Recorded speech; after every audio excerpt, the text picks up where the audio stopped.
Madame Cornet, bonjour. Bonjour. Nous nous trouvons ici dans l'enceinte du Parlement wallon et à l'issue d'un débat qui s'est tenu sur Caterpillar et le problème, le gros souci des pertes d'emplois. Dramatique pour toute une région, vous vous êtes déjà exprimé là-dessus. Quels sont vos sentiments à l'issue du débat? Comment interprétez-vous la réaction du gouvernement wallon par rapport à tout ça?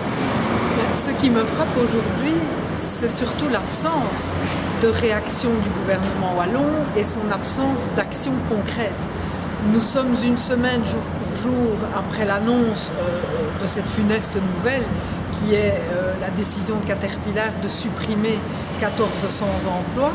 Et la seule indication qu'est en mesure de nous donner le gouvernement aujourd'hui, c'est qu'il entend dès demain désigner un expert pour analyser la stratégie de Caterpillar, examiner ses intentions par rapport à l'entreprise et les mesures que Caterpillar entend prendre vis-à-vis des travailleurs. Et c'est de nous dire aussi qu'il enverra dans la task force qui est constituée autour du comité de développement stratégique de Charleroi un représentant.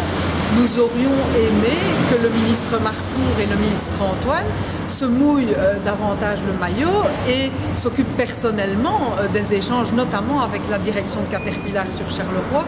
Il nous semble important, dans une situation comme celle-là, qui implique plus de la moitié des emplois de Caterpillar aujourd'hui, que le gouvernement se montre beaucoup plus concerné et beaucoup plus proactif. En matière de proactivité, justement, quel est le rôle de la région wallonne ou quel pourrait être le rôle dans ce dossier de la région wallonne à l'échelle européenne? La région wallonne est responsable de matières qui concernent l'emploi, le développement économique, l'environnement aussi. Or, à l'occasion de cette décision de Caterpillar, ce sont des problèmes dans ces matières qui ont notamment été pointés. On pense notamment à la lourdeur des charges sociales sur le travail, du coût du travail, du coût de la production. On pense aussi au coût important des normes énergétiques, au coût des normes environnementales.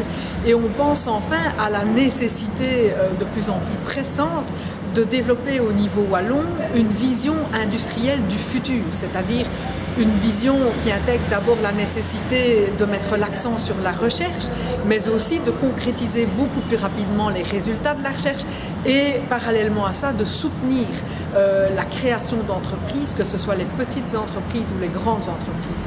Et on observe à cet égard que le gouvernement wallon se contente aujourd'hui d'être le notaire d'une série de mesures qu'il convient certainement aujourd'hui, à l'aune de toutes les catastrophes sociales auxquelles nous assistons et qui prennent de plus en plus d'ampleur, d'évaluer ces politiques, de les réorienter, de les redéfinir pour ne plus être les notaires attentistes de mauvaises nouvelles, mais être en mesure au contraire de les anticiper et d'éviter des drames comme aujourd'hui. Et ce débat doit absolument s'inscrire dans un contexte européen, puisque les difficultés aujourd'hui se posent incontestablement au niveau de l'Europe. On observe une Europe à deux vitesses. Le coût de l'heure de travail brut en Belgique est de 39 €. Il est en France de 34 €, en Allemagne de 30 €, mais il est en Bulgarie de 3,50 € de l'heure. On voit donc déjà une distorsion entre des pays qui évoluent dans la même zone de l'Europe. Il y a donc là